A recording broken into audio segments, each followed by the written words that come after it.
नई बात तो नहीं है। आई मीन कराची में भी हर साल डेट के बाद हमें पता चलता है कि एक इंक्रोचमेंट ड्राइव शुरू हुई है। ये इंक्रोचमेंट नहीं है यहाँ पर। नहीं सर, वैसे कह रही हूँ, बट मकसद द सेम प्रिंसिपल अप्लाइज ना, कि पहले खुद हुकूमत के या लोकल एडमिनिस्ट्रेशन के लोग इजाजत देते हैं, चाहे सही है या गलत है, उसके बाद एक दिन उठ के कहते हैं कि ये गलत है, फिर सब कुछ गिराना शुरू कर देते हैं। फिर वही बात क्यों? तो अब आप वो हो गया बात, वहां पर अमन था, किसी ने कोई इश्तेहाल नहीं था, किसी की गाली नहीं निकाली, किसी के बारे में कुछ नहीं कहा। 780 लग गया, मैं कम से कम 40-50, पता नहीं मुझ पर लग जाए, नहीं लगा तो लग जाएगा, वो शौक पूरा कर लें। हाँ। लेकिन बात अच्छा, ये तो सब डेमोन्स्ट्रेटर्स पे उन्होंने नहीं, जो वहां पर जो कैदीन मौजूद थे मुख्तलिफ, और हर जमात का आदमी वहाँ मौजूद था, सवाए PMLN के लोग नहीं आए थे। अच्छा, उनकी मुकामी सतह के लोग थे, लेकिन ऊपर की सतह के लोग क्योंकि हुकूमत के साथ हैं, तो 780 दहशत गर्दी। जी जी, तो ये तो सियासी दहशत गर्दी है ना सर। अब तो सहाफियों पे भी दहशत गर्दी का पर्चा हो जाता है, तो हम आप लोगों के साथ नहीं, क्या आप आइस डालते हैं, आइस डालते हैं। नहीं सर, वो भी डालते हैं, दहशत गर्दी का पर्चा भी होता है। अब ऐसे ना करें कि जैसे हमसे सब कुछ ही हो जाए। नहीं तो सर, फिर मसले का हल क्या निकला, या बस आप लोग जलसा करके वापस आ गए हैं? The problem is still there. हमने हल दिया है वहां पर कि भाई बैठ के बात करें कि कैसे आपका मसला भी हल हो जाए, हुकूमत के जो मसाइल हैं बताएं हमें, आपका क्या मसला है, आप क्यों ये करना चाहते हैं, ठीक है, कानून की तरह उसका हल भी निकालते हैं, बैठकर हल निकाल लेते हैं। जिस तरह मुल्क के मामला है ना, कि आपने जेल में डाला हुआ है, फिर कहते हैं कि जेल में डाला है तो हल भी नहीं निकलेगा, तो हम कहते हैं बैठ के हल निकाल लें। मेरी कोई ज़ाती बिल्डिंग वहाँ पर नहीं है, मेरा कोई ऐसे रिश्तेदार की बिल्डिंग नहीं है, लेकिन इलाके का मसला है, और हमने उसको मुकम्मल तौर पर गैर सियासी रखा। हर एक को दावत थी वहाँ पर, मुझे भी दावत आई, मैं उसका ऑर्गेनाइजर नहीं था, मुझे भी दावत आई, मैं गया। मुझे बहुत से लोग नहीं आप ना जाए, मैं क्या देखें, मैं सियासत नहीं बताना इसको यहाँ पर बढ़ाना चाहता, सिर्फ मकसद एक है कि इलाके के लोग हैं, उनका मसला है, वो हल हो।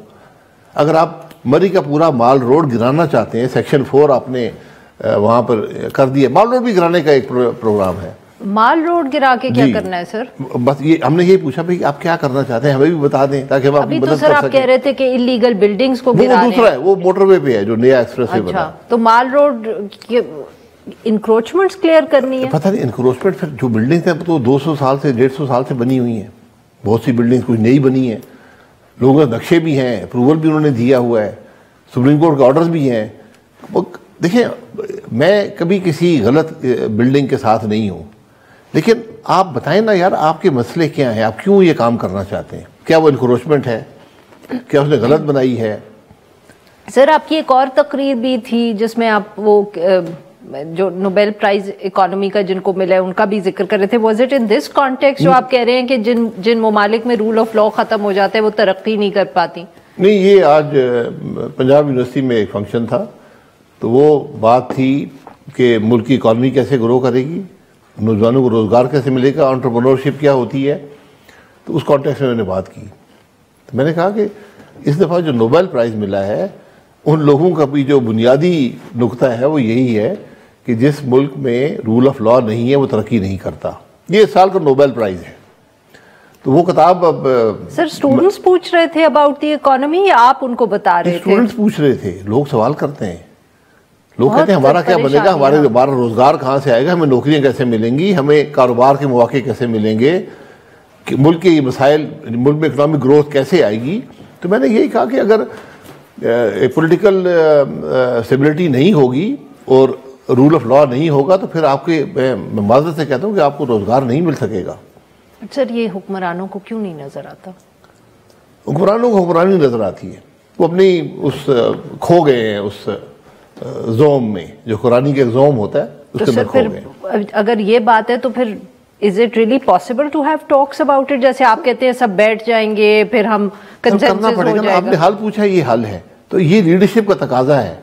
आज मुल्क की बदकिस्मती ये है कि हमारी जो आज लोग हुक्मरान हैं वो अवाम में जाने के काबिल नहीं है। सर ये हालत हो गई है।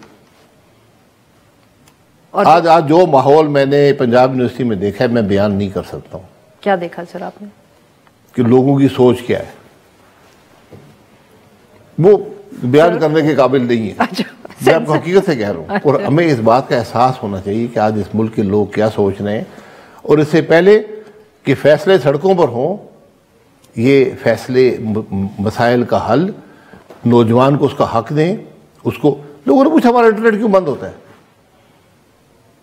हमारी आवाज़ को क्यों दबाया जाता है, यूट्यूब क्यों बंद है, एक्स क्यों बंद है। अब मैं उनको क्या जवाब दूं?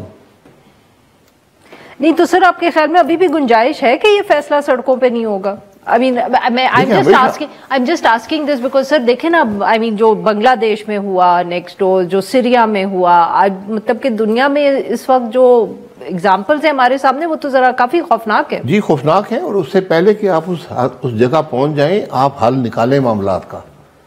इस इक़्तिदार के ज़ोम में मत रहें। ये जब गिरने को आता है तो फिर पता नहीं चलता कहाँ गया। सर मौलाना फजल रहमान साहब भी हुकूमत से बहुत नाराज है।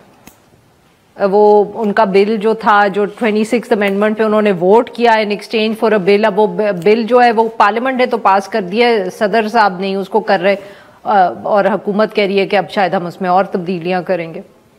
सदर साहब वापस भेज सकते हैं, फिर पार्लियामेंट फिर वापस उसको भेज सकती है, 2 दफा होगा, फिर खुद ही अप्रूव हो जाएगा। Have you followed this issue? जी मैंने देखा है उसको। हाँ। उसमें मेरी राय ये है कि आप चॉइस दे दें जो मदरसे हैं कि वो सोसाइटीज एक्ट में रजिस्टर होना चाहते हैं, जो अभी सिस्टम चल रहा है उसमें रजिस्टर होना चाहते हैं। रजिस्ट्रेशन ऑफ मदरसा का इशू है। आई नो सर, बट उससे फिर मकसद खत्म नहीं हो जाएगा कि वो जो कह रहे हैं कि हमने रजिस्ट्रेशन सेंट्रलाइज इसलिए करनी है ताकि हमें हुकूमत को मालूम तो हो कि कितने मदरसे हैं, और फिर हुकूमत कह रही है कि हम उनकी मदद भी कर सकेंगे, हम वहाँ जो मैट्रिक है, FA है, ये भी पढ़ाएंगे, हम टीचर्स भी देंगे उनको। सो ये सर हुकूमत का दावा है। मदद नहीं करे तो बेहतर है। सर हुकूमत का दावा है, तो मैं इसलिए मादरा से कहता हूँ हुकूमत मदद ना करे उनकी बेहतर है, वो खुद बेहतर चला रहे हैं। अब बात ये रजिस्ट्रेशन वहाँ भी है, सोसाइटीज एक्ट में भी रजिस्ट्रेशन होगी। हुकूमत मुदाखलत करना चाहती है मदरसों के मामलात में, तो करना चाहती है, बताएं क्यों करना चाहती है। सर चॉइस आप उनको चॉइस दे देना कि दीनी तालीम भी दे रहे हैं जो रजिस्टर्ड है, उसका निज़ाम पूरा रजिस्टर्ड है, और आप दुनियावी तालीम भी दे रहे हैं। तो कंपल्सरी अगर करना चाहते हैं कि दुनियावी तालीम ज़रूर देनी है, ये चॉइस आप उन पे छोड़ दें। नहीं सर, वो तो रजिस्ट्रेशन वो जहाँ भी कराते हैं, यहाँ पे कराते हैं। Even with the centralised registration choice मदरसों की ही है, उनके ऊपर कोई फोर्स नहीं करेगा, यहाँ भी वॉलंटरी है। सर रजिस्ट्रेशन का मसला तो वो भी सोसाइटीज एक्ट की बात कर रहे हैं, जहां तक मुझे नॉलेज है जी जी, कि तो वहां पर करने दें, वो भी इसी मुल्क का कानून है।